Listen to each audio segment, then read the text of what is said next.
My name is Craig Miller, and I'm one of the entrepreneurs and pioneers within the waterbed industry with many, many other people within the waterbed industry across the U.S.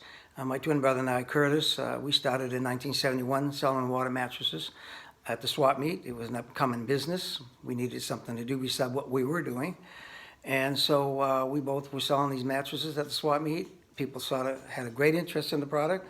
And so they wanted to lay on the product. So Curtis decided to fill up his Volkswagen bus with a waterbed. So we took a waterbed and filled it up in this Volkswagen bus and brought it to the swap meet. And people just lie on it and just buying the product, just something they wanted to sleep on.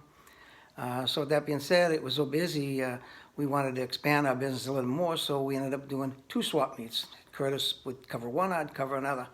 And within a short period of time, we decided together that we would open up a retail store so these people can go to a store and really look at the mattresses when it's in a frame and off the floor and that kind of stuff. So we opened up our first retail store, I think in 1972, maybe 73.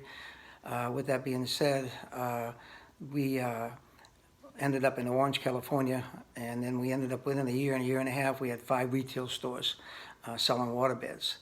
But the retail customer was not something I wanted to deal with, so my twin brother loved the retail business. I liked the manufacturing. So Signature Waterbeds was having some tough times. Jack Nassoff was the owner. He was in the hairdressing business, sold wigs and stuff like that.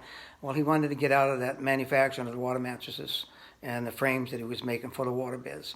So Curtis and I put our heads together and I said, let's try and sell our retail business and take the cash and go buy the manufacturing facility, and that's what we ended up doing.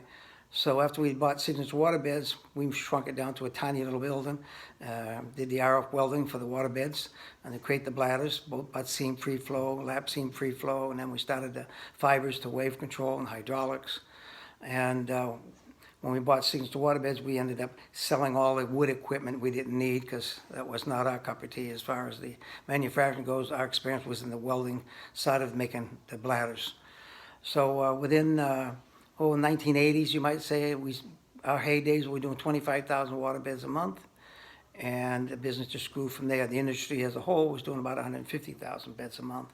And then the heaters came along, so we didn't need much foam pads, and the heaters were doing quite well as far as the heating companies making the product.